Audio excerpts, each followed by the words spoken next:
Have you ever wondered how to keep your workplace safe? Risk assessment is the answer. It helps identify and manage risks effectively. Let's dive into this essential process. First, we need to understand what risk assessment is. It's a systematic approach to identifying hazards. Hazards include anything that can cause harm, like chemicals or machinery. Next, we move on to identifying these hazards in your environment. Walk around your workplace and list potential dangers. Think about the equipment, substances, and even the work practices in place.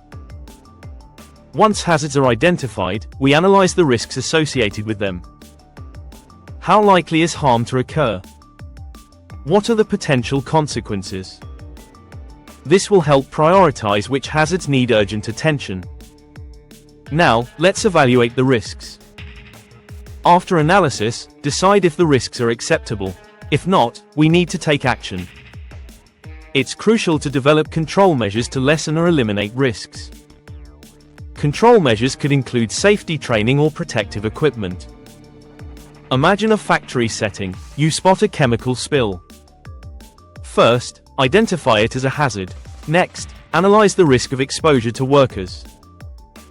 Finally, implement control measures, like proper cleanup procedures and employee training. In summary, conducting a risk assessment is vital. It involves identifying hazards, analyzing the risks, evaluating them, and deciding on appropriate control measures. Following these steps promotes a safer workplace for everyone. Ready to make your workplace safer? Start conducting risk assessments today for better safety and health standards. In the next video we will discuss about using a risk matrix. Stay connected with us. Thank you.